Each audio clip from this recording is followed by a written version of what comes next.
കേരളത്തിൽ മദ്യം വ്യാപിക്കാതിരിക്കുന്നതിന് വേണ്ടി കനത്ത നികുതിയാണ് മദ്യത്തിനുമേൽ ചുമത്തിയിരിക്കുന്നത്. ഇവിടെ ഇപ്പോൾ ചെയ്തിരിക്കുന്നത് അങ്ങനെ ചുമത്തിയ മദ്യനികുതിയിൽ 130% ഇളവ് അനുവദിച്ചുകൊണ്ട് പുതിയ രീതിയിൽ മദ്യവ്യാപനത്തിനുള്ള സൗകര്യമാണ് ഒരുക്കുന്നത്. ഇത്തരമൊരു കാര്യം അതീവ ഗൗരവമായി നാടിനെ ബാധിക്കുന്നതും സമൂഹത്തെ ബാധിക്കുന്നതുമായ വിഷയമാണ്. ഏതൊരു ഗവൺമെൻറ്റായാലും ആ ഗവൺമെൻറ്റിന് നേതൃത്വം കൊടുക്കുന്ന കക്ഷിയോ കക്ഷികളോ മുന്നണിയോ സ്വാഭാവികമായും ചർച്ച ചെയ്ത് വ്യക്തത വരുത്തിയതിന് ശേഷമാണ് ഇത്തരമൊരു കാര്യം വേണോ എന്ന് ഭരണം നടത്തുന്നവരുടെ തലത്തിൽ തീരുമാനിക്കുക. നാടിനെ സംബന്ധിച്ചിടത്തോളം ഇക്കാര്യത്തിൽ യാതൊരു സംശയവുമില്ല.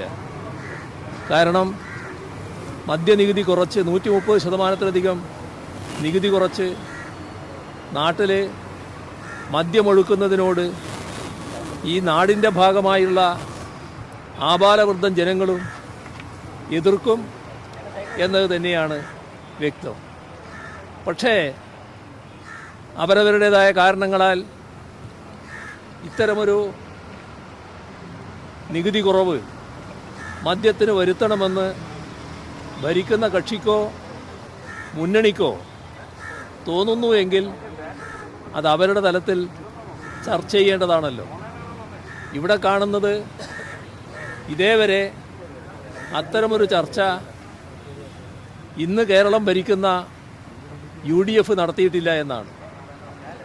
മാത്രമല്ല എക്സൈസ് വകുപ്പ് കൈകാര്യം ചെയ്യുന്ന മന്ത്രിയുടെ പാർട്ടി, മുഖ്യമന്ത്രിയുടെ പാർട്ടി, ആ പാർട്ടിയും ഇതുമായി ബന്ധപ്പെട്ട് ഒരു ചർച്ചയും നടത്തിയിട്ടില്ല എന്ന് തന്നെയാണ് വ്യക്തമാകുന്നത്. സാധാരണഗതിയിൽ ഇതുപോലൊരു പ്രധാനപ്പെട്ട വിഷയം മുന്നണി തലത്തിലോ പാർട്ടി തലത്തിലോ ചർച്ച ചെയ്യാതെ മന്ത്രിസഭയുടെ മുന്നിൽ പോയിനോ മന്ത്രിസഭയും അറിയില്ല. ഇതെല്ലാം വിചിത്രമായൊരു കാര്യമാണ്. കേരളത്തിൽ ഇതേവരെ ഇത്തരമൊരു മദ്യ ഒഴുക്കിനുള്ള സാഹചര്യം ഒരു സർക്കാരും ഒരുക്കിയിട്ടില്ല എന്നുള്ളതാണ് നമ്മുടെ അനുഭവം.